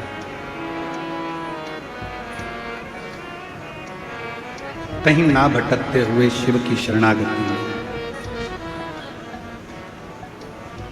अंधकासुर के प्राण चले गए। तारकासुर ने अपने तीनों बेटों को समझाया, तीन को मत दो, मुसीबत में डालने वाले को, मुसीबत से निकालने वाले को, और मुसीबत में साथ देने वाले। देवऋषि नारद अगर अपने किसी पर करुणा करने वाले होते हैं तो पहले उसको थोड़ा कष्ट दे देते हैं,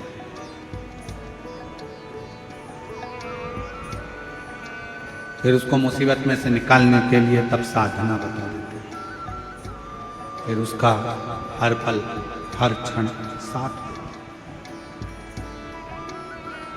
बहुत प्रश्न है, संसार में प्रश्नों की कमी नहीं है।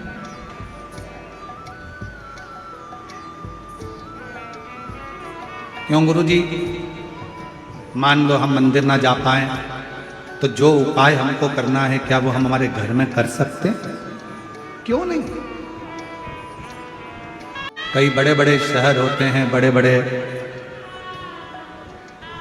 शहर हैं, मंदिर दूर है। कई उपाय ऐसे होते हैं जो रात्रि में करना होते हैं, नहीं हो पाते। मंदिर का दरवाजा बंद हो गया, नहीं कर पा रहे, अपने घर में कर लो।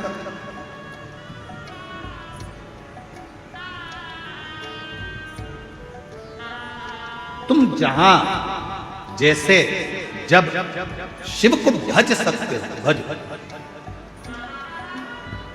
शंकर भगवान का कार्य है आपके द्वार पर आकर आपका कल्याण करना, आपका उद्धार। ये शिव का, और कितनी सुंदर कथा है।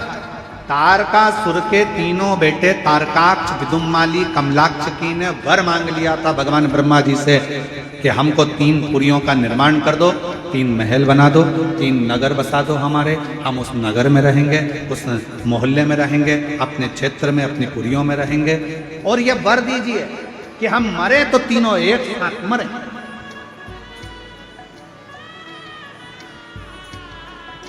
मान लो अगर हमारे प्राण चले भी जाएं, हमारे प्राण अगर छूट भी जाएं तो हम मरे तो तीनों एक साथ मरे, तीनों के प्राण एक साथ, एक साथ।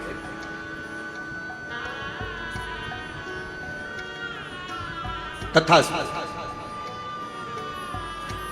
3 पुरियां बना ली। पुरी का मतलब मालूम है ना? अरे जम के तो बोलो। नगर खाने वाली होती है पूड़ी, और नगर को बोलते हैं पुरी।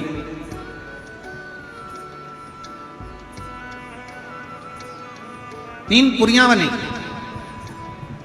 जिसमें तारकाक्ष, विदुम्माली, कमलाक्ष की सब उसमें निवास में, सब उसमें निवास कर रहे हैं, सबकी सब। खूब उपद्रव मचाया, जितना उपद्रव मचा सकते थे। क्लियर करो उसको आवाज को। खूब उपद्रव मचाया, सारे देवता परेशान हो गए, सब परेशान।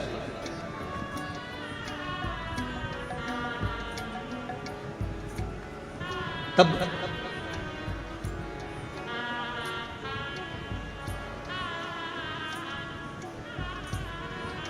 सबने मिलकर भगवान देवादिदेव महादेव से प्रार्थना की।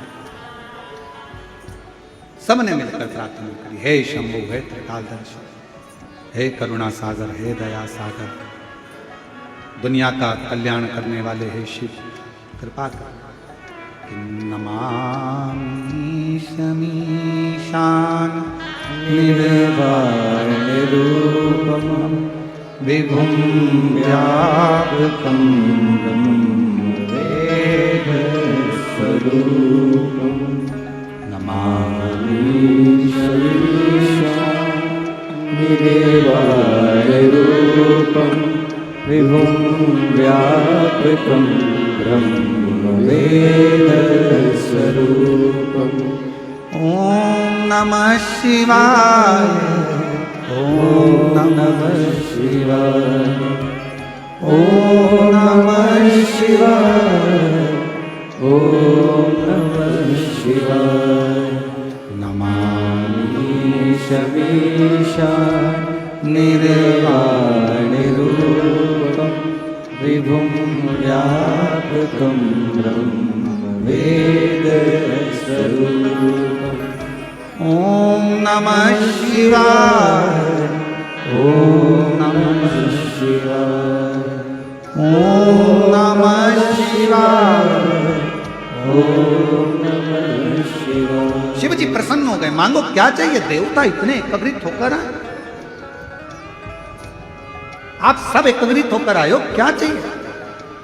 शिव महापुराण में, स्कंद पुराण में और लिंग पुराण में, तीनों में एक बात एक जैसी मिलती है कि शंकर भगवान अपनी कथा में, शंकर भगवान अपने मंदिर में और शंकर भगवान अपने 12 ज्योतिर्लिंग में उसी को बुलाते हैं जिसका कल्याण करना होता है। तीनों जगह जाने वाले व्यक्तियों से निवेदन है, आप वहां एंजॉय करने ना जाए, वहां टाइम पास करने ना जाए, वहां पार्टी मनाने, पिकनिक मनाने या ऐश्वर आराम के लिए इन 3 जगह पर ना जाए। कहां कहां? पहले नंबर का है शिव महापुराण की कथा में अगर आओ, बाबा से अगर प्रार्थना करने आ रहे हो तो अपने साथ में अपना बिछाने की दरी, अभी बारिश है, पन्नी, छाता, पानी की 2 बोतल, ओढ़ने का साथ लेकर चलो, थोड़ा सा अपने साथ में ठेकुआ वगैरह बनाकर कुछ रख कर चिवड़ा मिक्सचर लेकर चलो। कभी भूख लगा, कोई नहीं दिया, अपना पा लिया, बड़े बाबा के धाम कथा सुन। एक महिला कलम को प्रतिभा जी ने एक वो भेजा वीडियो, एक वीडियो भेजा था आपने वहाँ सीहोर ऑफिस में, तो सीहोर ऑफिस से वो वीडियो यहाँ पर आया। तो कौन सा गांव से महिला दंडवत करती हुई आ रही है? मुकेश से। तो कल इन्होंने सीहोर भेजा एक वीडियो ऑफिस में, वहाँ से वो वीडियो यहाँ ललित महाराज जी के पास आया। ललित महाराज हमको दिखाए तो वो एक महिला दंडवत करती करती करती करती कोई गांव से कथा स्थल तक आए। कथा स्थल चलिए आ।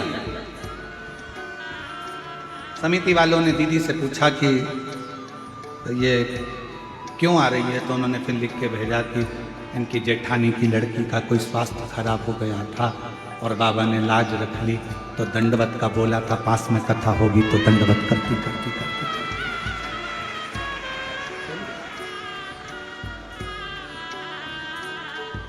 विश्वास। कथा में जाना तो ये सोच कर जाना कि वहां पर थोड़ा संघर्ष करना पड़ेगा, पानी भी आएगा, धूप भी आएगी, कीचड़ भी मिलेगा, हवा भी चलेगी, आंधी भी चलेगी, सब कुछ। अपनी रक्षा अपने को करना, अपनी सुरक्षा अपने को करना।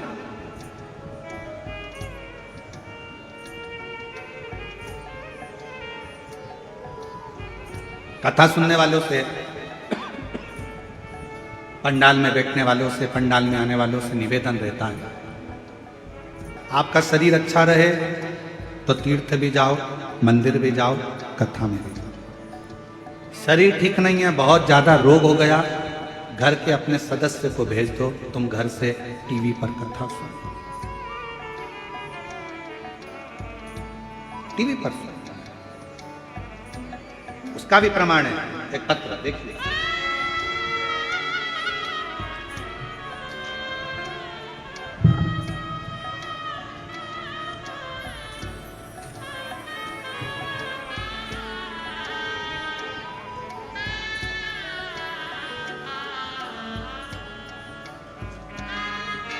मेरा नाम इंद्राणी साहू है, पति श्री सियाराम साहू, ग्राम बरघरा, जिला कवर्धा, छत्तीसगढ़ का निवासी हूँ। कहीं बैठे हों तो बेलपत्र लेने के लिए आ सकते हैं। इंद्राणी साहू, पति श्री सियाराम साहू, ग्राम बरघरा, जिला कवर्धा, छत्तीसगढ़ का निवासी। मैं बाबा को धन्यवाद देने के लिए आया हूँ। मेरा तबीयत बहुत खराब हो गया था, बड़े बड़े डॉक्टर को दिखाया, मैंने MRI कराना, CT स्कैन कराना, तो पता चला कि तुम्हारे सिर पर गांठ हो गई है। 2.5 सेंटीमीटर का जो गांठ है वो ब्रेन में हो गई है, तो मैं ब्रेन ट्यूमर हो गया, उसका ऑपरेशन करना पड़ेगा। खर्चा करीब 10 लाख रुपए का है। पत्र को आप लोग LED पर पढ़ रहे हैं सब लोग, बोलो तो। खर्चा करीब 10 लाख रुपए का लगे। डॉक्टर ने बताया ऑपरेशन के बाद कोई गारंटी नहीं है कि बचेगा या नहीं, होश में आएगा कि नहीं। मेरे परिवार वाले घबरा गए और मेरे पत्नी इंद्राणी साहू को अस्पताल, हॉस्पिटल से हम घर लेकर आए, क्योंकि हम छोटे किसान हैं, मेरे पास इतना पैसा नहीं था। मैंने अपने रिश्तेदार, दीदी, जीजा को फोन से बताया तब किसी को भी बोला, पर इतना धन की व्यवस्था किसी के पास नहीं थी। दीदी बोली, तुम ऑपरेशन मत कराओ भैया, एक काम करते हैं, सीहोर चले जाते हैं, वहां पर प्रदीप मिश्रा जी रहते हैं सीहोर में, वहां कुबेरेश्वर बाबा का पूजन करना। दीदी के गाड़ी किया और हम लोग सीहोर चले गए। कुबेरेश्वर बाबा का पूजन करा, रुद्राक्ष लिया, पूजन करके रुद्राक्ष लेकर कंकर शंकर पूजा पाठ किया और 2 दिन दर्शन करने के बाद से प्रार्थना किया, बाबा मेरी पत्नी का सिर पर गांठ है, उसे ठीक कर देना। हम लोग रुद्राक्ष लेकर घर आ गए। पत्नी रोज रुद्राक्ष को लोटे में जल में भर देती, भोले बाबा पर चढ़ाती, पीने लगी, बेलपत्र चढ़ा हुआ खाने लगी। 1 महीने के अंदर मेरी पत्नी के तबीयत में सुधार आने लगा और मैंने दूसरी बार जांच कराने पर पता चला कि गांठ गल चुकी है, पत्नी बिल्कुल ठीक हो चुकी है, अब उसको गांठ नहीं। एक पत्र और है,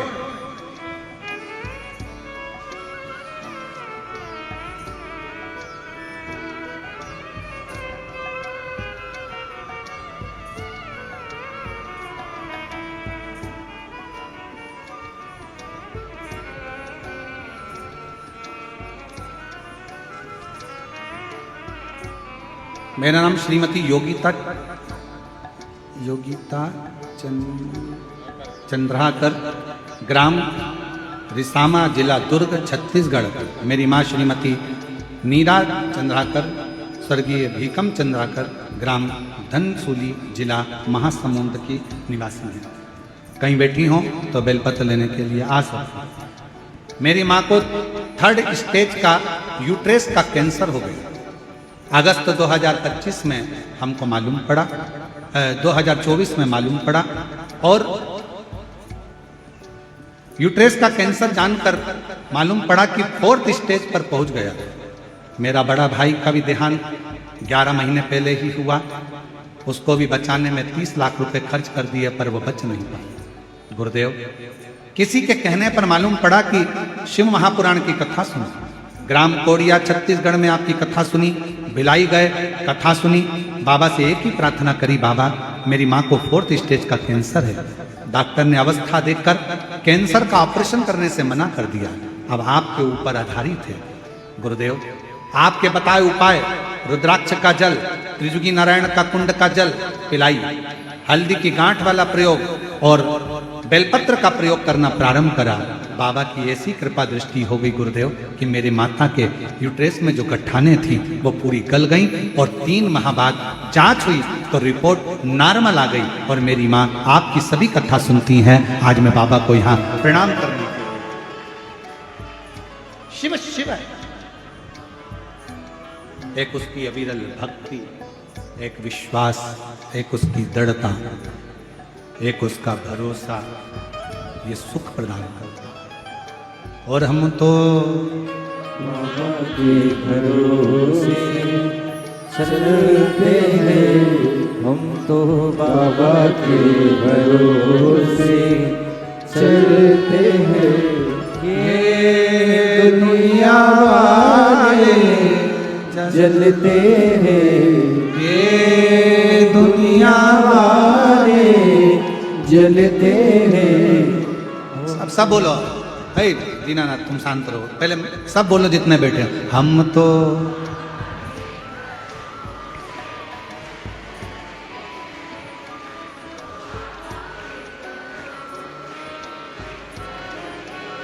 ये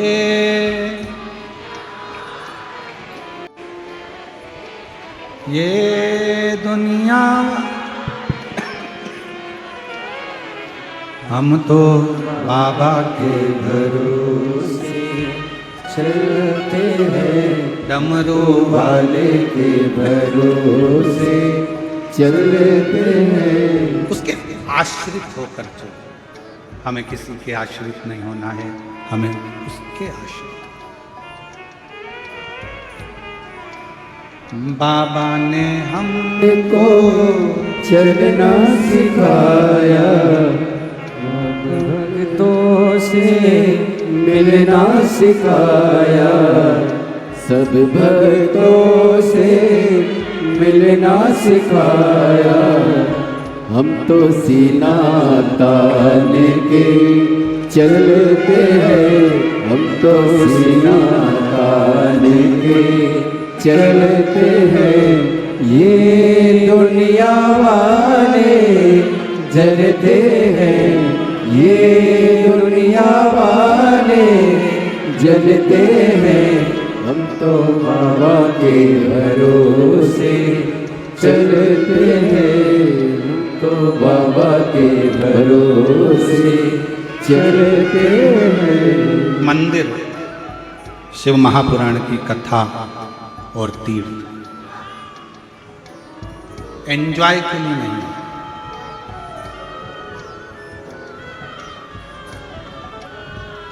ऐश करने के लिए नहीं। मंदिर, शिव महापुराण की कथा और मेरे बाबा के तीर्थ भक्ति करने के लिए, भजन।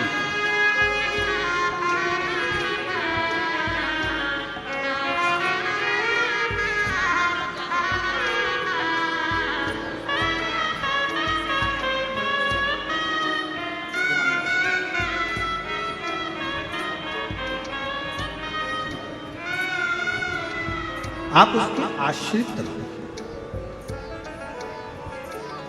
कथा में आओ। कितने भी धनपति हो, करोड़पति हो, संपदावान हो, वैभवपति हो, सत्तापति हो, बाबा की कथा में केवल बाबा के होकर जाना, खुद की व्यवस्था कर कर जाओ। बिछाने का खुद लेकर जाओ, ओढ़ने का खुद लेकर जाओ, छाता साथ लेकर जाओ, पानी की बोतल साथ लेकर जाओ, अपनी दवाइयां साथ लेकर जाओ।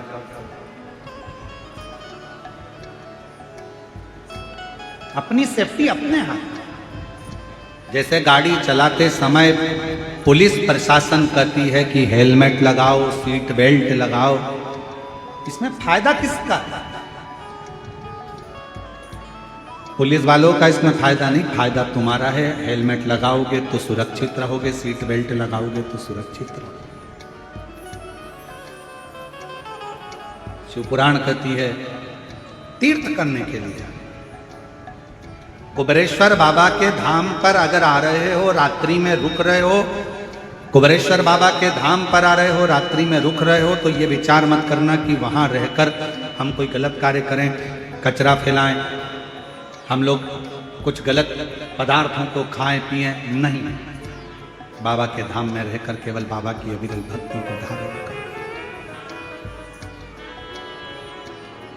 12 ज्योतिर्लिंग का मध्य बिंदु है कुबेरेश्वर धाम, जहां पर दुनिया में एक ही स्थान है जहां कंकर शंकर के रूप में पूजा जाता है, वो कुबेरेश्वर बाबा है।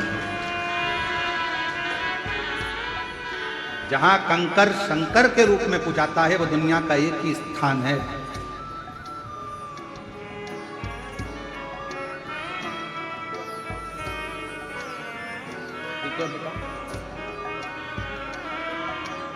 पत्नी को ब्रेन ट्यूमर हो गया था, बड़ी गांठ थी, बाबा की कृपा से ठीक हुई। एक बार जोरदार ताली बजाकर साथ।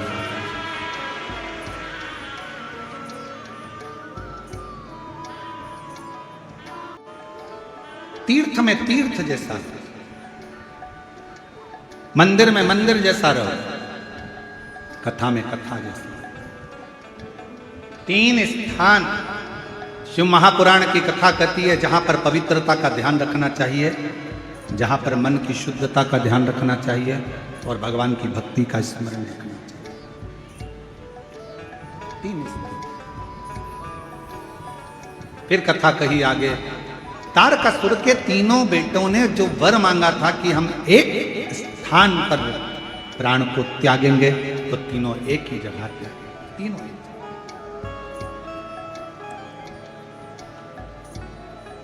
और मेरे ओघड़दानी, मेरे शंभु, मेरे त्रिकालदर्शी, मेरे कैलाशी अविनाशी भगवान शिव के लिए देवताओं ने फिर उच्चारा, नमामि शमीशा निर्वाण रूपम विभुं व्यापकं वेद स्वरूपम ओम नमः शिवाय। ओम नमः शिवाय। ओम नमः शिवाय। ओम नमः शिवाय। नमामि समीशान निर्वाणरूपं विभुं व्यापकं ब्रह्मवेदस्वरूपम्।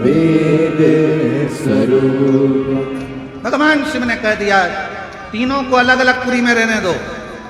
शंकर भगवान ने नंदी को बुलाया और नंदी को बुलाकर कहा जरा पता करो तारकाक्ष, विदुमाली, कमलाक्ष की करते क्या। जितने असुर हुए, जितने राक्षस हुए, सारे राक्षसों की लिस्ट निकाल कर देखना।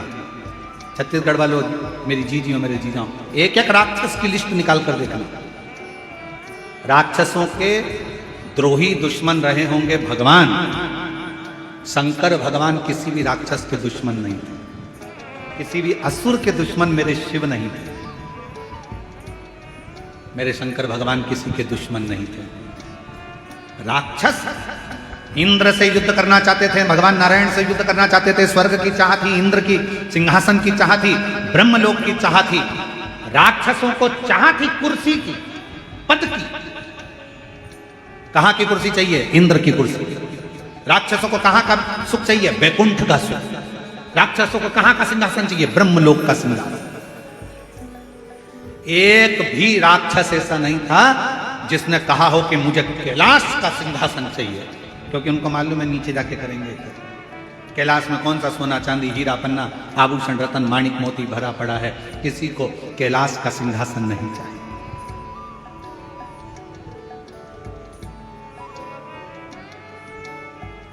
आज लोगों को शिव महापुराण में थोड़ी सी तकलीफ क्यों होती है? क्यों?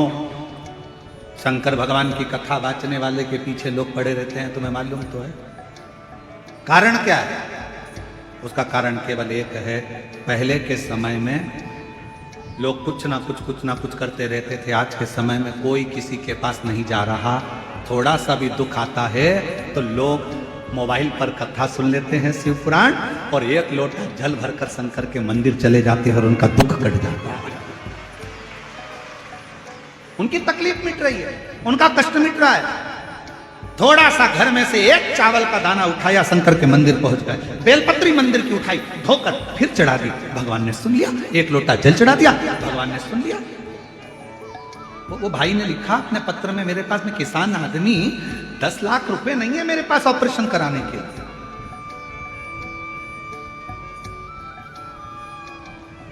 नहीं है उसके पास। वो बहन ने लिखा मेरा भाई मरा तो मैंने 30 लाख रुपए लगा दिए पर नहीं बचा पाई। पर मेरी माँ जिसको कैंसर हो गया 4th स्टेज का, वो लिखती है बहन शिव पर भरोसा कर लिया कि इसका ऑपरेशन भी नहीं हो सकता, तो वो समझ। आज के लोगों को इसी बात का बुरा लगता है कि पहले कमाई के बहुत सारे स्रोत थे, बहुत तरह की दुकानें चलती थी, पर शिव महापुराण जब से चालू हुई है सारे बेकार के धंधे बंद कर दिए। केवल एक लोटा जल दुनिया का कल्याण करे जा रहा है। केवल एक लोटा जल दुनिया का कल्याण करते जा रहा है। और वो एक लोटा जल जगत के कल्याण के लिए, जगत स्मरण। और याद रखना,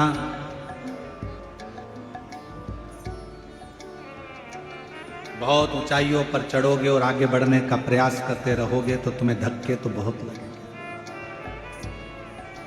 शिव जी ने नंदी से पूछा जरा पता कर कराओ कि तारकाक्ष, विदुमाली, कमलाक्ष की करते क्या हैं।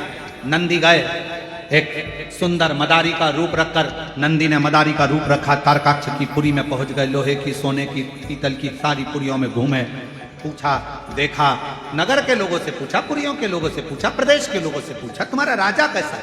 राजा बहुत असुर प्रवृत्ति का, बहुत असुर प्रवृत्ति, पर वो भले असुर प्रवृत्ति का है पर वो हमेशा एक बात कहता है, अंत समय प्रभु आना पड़ेगा और वचन दिया तो निभाना पड़ेगा। असुर प्रवृत्ति का है राजा भले असुर प्रवृत्ति का है पर उसका ध्यान किसी में नहीं।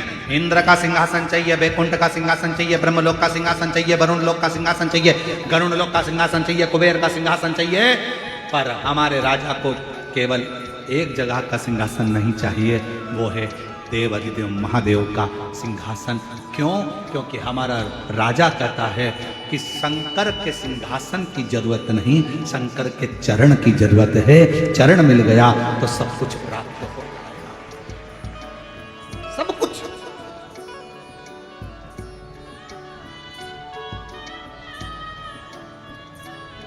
बस उसके चरण मिल जाए, उनको नमन कर लिया, प्रणाम कर लिया, दंडवत कर लिया, साष्टांग कर लिया, बहुत है।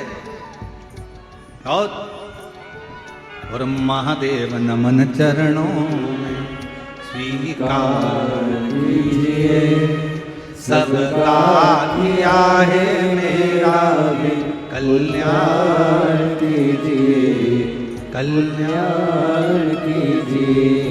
हे त्रिपुंडधारी, हे त्रिशूलधारी, हे त्रिपुंडधारी, है त्रिशूलधारी। कहे हमारा जो राजा है वो शिव का उपासक है। और होता है एक बार भगवान शंकर से पार्वती जी ने कहा, पार्वती जी बोली प्रभु मुझे एक बात कहना है आपसे।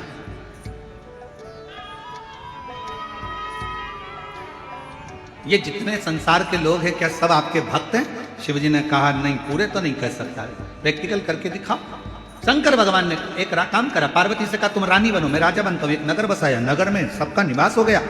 शिव जी ने राजा बनकर आज नगर में डोंडी पिटवा दी।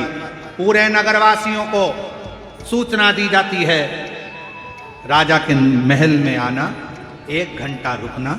जो राजा का सही से दर्शन कर लेगा उसको राजा 1 करोड़ सोने की मुद्रा दे देगा, अपना वैभव दे देगा।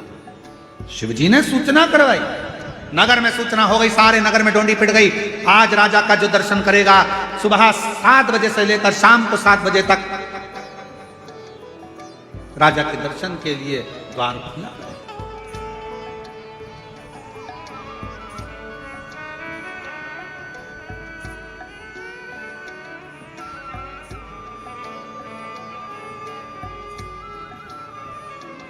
खोला,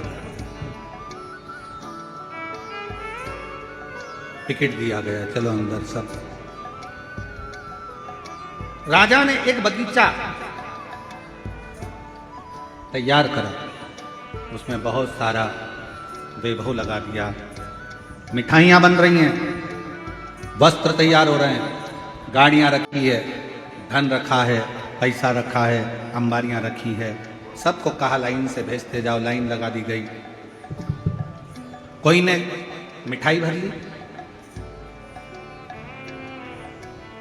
कोई ने सोना भर लिया, कोई ने चांदी भर ली, कोई ने हीरा पन्ना भर लिया। पर वहां नियम था, 1 घंटा घूमना है, राजा का दर्शन करना है, यहां से कुछ ले जा नहीं सकते, बाहर निकल जाना है। सबने भरा तो बहुत था, पर आखिरी में निकले तो कुछ हाथ नहीं लगा। किसी ने पूछा तुमने राजा का दर्शन करा? अरे इतना सामान था, ढेरों ठाट था, खाने का रसगुल्ला, इमरती, भजिया, पकौड़ी, गुलाब जामुन सब था। तुम भी देखो, किसी के यहाँ शादी में जाओ, बहुत सेठ के घर की शादी, रसगुल्ला, इमरती, भजिया, पकौड़ा, जलेबी सब रखा। किसी ने पूछा क्यों, क्या क्या खाया था? वहां पर तो भैया छम्मक लड्डू भी था, वहां पे भैया पनीर की सब्जी भी थी, वहां पे भैया तंदूरी रोटी भी थी, वहां पर पालक पनीर भी था, वहां पर चावल भी था, वहां पर ये भी था, वहां पर गुलाब जामुन भी थी। क्यों भैया? आते आते तुमने वो लड़की देखी क्या कैसी थी उनके लड़के के लिए जो स्टेज पे बैठी? हम तो स्टेज पे तो गई। अच्छा बोलो तो सही है कि गलत है? आधे से ज्यादा शादियों में लोग दूल्हा दुल्हन को तो देखकर ही नहीं आते। खाया छोटी अल्लू और तुरंत आधे से ज्यादा शादी में तो लोग दूल्हा दुल्हन से तो मिले ही नहीं। कहीं बारात लेट आ रही है, कहीं लड़की नहीं आई है, पार्लर गई है, तैयार होने गई है, मालूम पड़े जब सब खाकर चले जाते हैं, केवल रिश्तेदार रह जाते हैं, तब लड़की पार्लर से आती है, बारात आती है, वरमाला होती है, जयमाला होती है। इतनी देर में लोग वरमाला भी नहीं देखते, खाने में लगे रहते हैं, खाया पिया और चल दिया। शंकर भगवान कह रहे हैं भाई भाई वही प्रीति है। सबको कहा जिसको जो अच्छा लगे आओ, जो राजा का दर्शन कर लेगा उसको स्वर्ण मुद्राएं मिल जाएगी। कोई दर्शन नहीं कर पाया। 6:30 बज गई, 7 बजने में आधा घंटा बचा था। एक बुजुर्ग सा व्यक्ति बूढ़ा सा आया। उसने ना गुलाब जामुन देखी, ना पैसा देखा, ना धन देखा, ना दौलत देखी। आवाज लगाता रहा, राजन राजा, राजन राजन राजन। राजा को लगा शंकर भगवान ने पार्वती से कहा अगर मैं इसके सामने आ गया तो सब कुछ देना पड़ेगा। ये कितना भी चिल्लाए मैं सामने नहीं आऊंगा। चिल्लाता रहा, महाराज महाराज महाराज। आते शिव को छुपना पड़ रहा था। पार्वती जी कहती अब तुमने वचन दिया था कि मांगेगा तो देना पड़ेगा, तो अब आओ सामने। तब जब बहुत आवाज लगा ली उसने, बहुत आवाज लगा ली, तब आखिरी में मेरा काल अधिपति राजा महाराजा महाकाल राजा सामने आकर खड़ा।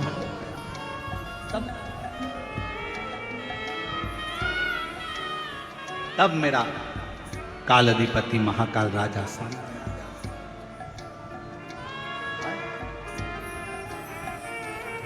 राजा ने कहा आपने हमारा दर्शन कर लिया, 10,000 सोने की मुद्रा आपको दी जाएगी, ले। वो हाथ जोड़कर बूढ़ा व्यक्ति कहता है मुझे 10,000 सोने की मुद्रा नहीं चाहिए। तो फिर क्या दे तुमको?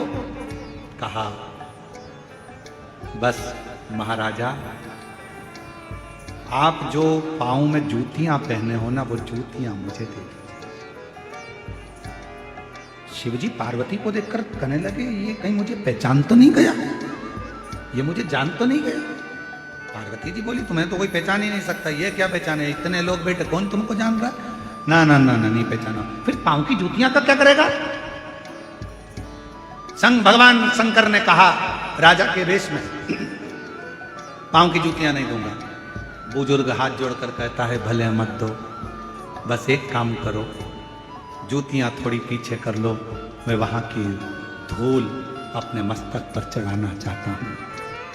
पार्वती जी ने पूछा बुजुर्ग से बाबा तुम इन्हें पहचानते हो? बाबा कहते हैं मैं जानता हूं, ये मेरा काल अधिपति महाकाल मेरा कुबेर भंडारी है। इसको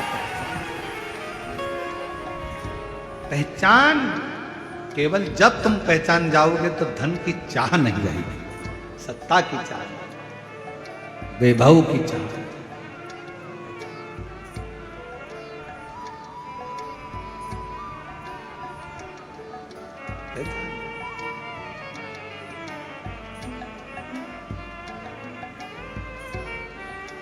बस उससे मिलने की चाह है। आप और हम एक ही जैसे हैं। आपने और हमने भी यही कहा संसार सागर में गाड़ी है, बंगला है, मिठाई है, सब कुछ है, अच्छे वस्त्र हैं, आभूषण है, सब कुछ मिलेगा। शंकर भगवान बहुत दूर रहेगा, उसको पहचानने के लिए तुम्हारे पास में नेत्र होना चाहिए। उसको पहचानने के लिए और महादेव नमन चरणों में सब बोलो स्वीकार कीजिए, सबका किया है मेरा भी उद्धार कीजिए, उद्धार कीजिए। हे त्रिपुंडधारी, हे त्रिशूलधारी, हे त्रिपुंडधारी, हे त्रिशूलधारी। महादेव नमन चरणों में स्वीकार कीजिए, सबका किया उद्धार कीजिए, उद्धार कीजिए। हे त्रिपुंडधारी, हे त्रिशूलधारी, हे त्रिपुंडधारी, हे त्रिशूलधारी।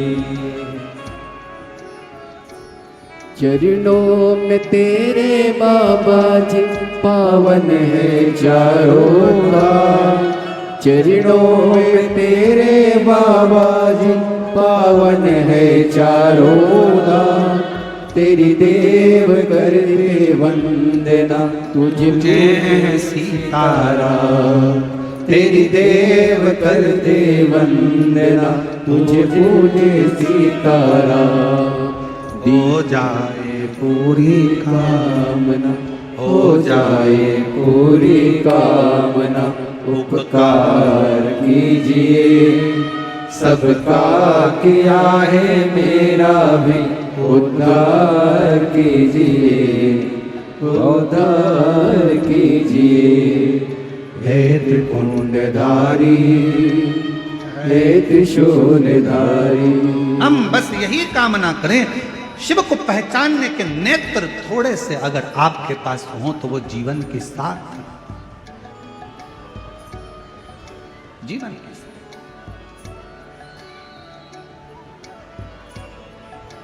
महाराज, हम बहुत सारी कथाएं करने के लिए अलग अलग प्रदेश में जाते हैं, बहुत प्रदेशों में जाते हैं, पर एक पुलिस का जो चेहरा, एक पुलिस का जो चेहरा छत्तीसगढ़ में जो देखने को मिलता है सेवा का, वो पूरी दुनिया में कहीं देखने को। छत्तीसगढ़ की पुलिस, हमने देखा है, अगर बहुत दूर पार्किंग भी है तो वो प्रयास करती है कि पहले अंदर की पार्किंग तक लोग पहुंच जाए। जब वो भरा जाती है तब बाहर की पार्किंग भरना प्रारंभ करती है। छत्तीसगढ़ पुलिस का एक चेहरा देखने को मिलता है कि नशा मुक्ति के लिए छत्तीसगढ़ की पुलिस हमेशा कार्य करती है।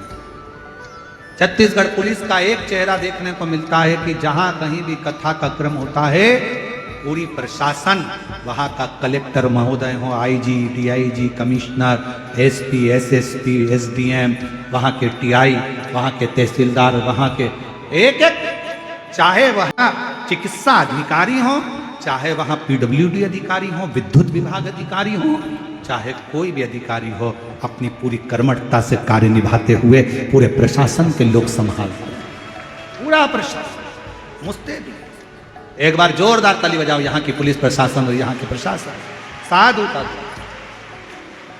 ये नजारा है पुलिस प्रशासन का, छत्तीसगढ़ पुलिस का, जिसका सेवा का एक चेहरा सामने नजर आता है, एक क्रम नजर आता है। और यही सुख है, यही आनंद है।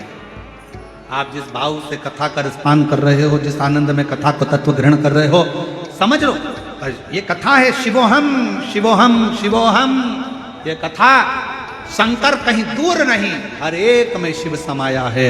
जित देखो तो शिव की माया है। हर हर महादेव। शिव का एक स्वरूप नजर, शिव का कथा कर तारकासुर के 3 बेटों के संहार के लिए पूछा, नंदी से पूछा क्यों वहां कुछ चल रहा था? ना ना ना ना, वहां पर तो केवल सबका सिंहासन चाहिए, पर शंकर का सिंहासन नहीं चाहिए। और शिव सिंहासन की जरूरत नहीं, शिव के चरण की रज की जरूरत।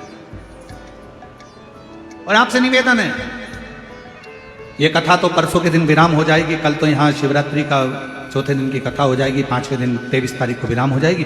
26 तारीख को जो कथा होगी बैजापुर महाराष्ट्र संत छत्रपति संभाजी नगर बैजापुर में, जो 1 बजे से 4 बजे तक होगी, बेलपत्र के महत्व को उसमें हम जानेंगे। 5 जुलाई से 9 जुलाई तक जो 5 दिन की शिवपुराण गुरु पूर्णिमा के अवसर पर सीहोर में होगी। आप सीहोर जब आए तो ये प्रयास कर कर आना कि हम बाबा के चरणों की रज को प्राप्त करने के लिए बस वो मिल जाए, हमारे जीवन का सुख प्राप्त। कुछ मिले ना मिले, तेरा सहारा मिल। शिव कथा कर रही है, भगवान शंकर का चरित्र कर रहा है।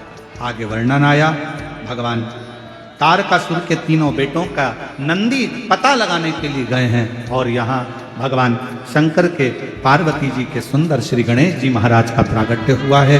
जोरदार ताली बजाकर स्वागत करें श्री गणेश जी महाराज का। आनंद के साथ आप सब लाखों की संख्या में आए हो। एक निवेदन आप सभी से, आप लोग अपने अपने सामान की रक्षा खुद करें। चेन, अंगूठी, मोबाइल, पर्स का ध्यान खुद रखें। अपनी गाड़ियां जब चलाएं तो धीरे धीरे चलाएं, क्योंकि लाखों की भीड़ है, बहुत ज़्यादा संख्या में आप लोग आए हैं। इसलिए थोड़ा निवेदन है कि अपने अपने सामान की, अपने बच्चों की, बुजुर्गों का हाथ पकड़ कर रखें, ध्यान रखें, सामान का ध्यान रखें और एक दूसरे को सहयोग प्रदान करें। भाव से बड़े आनंद के साथ ये शिव महापुराण की कथा तृतीय दिवस को विराम की ओर जा रही है। कल चतुर्थ दिवस में प्रवेश करेंगे। हर हर महादेव, हर हर महादेव, हर हर महादेव हर। बेजापुर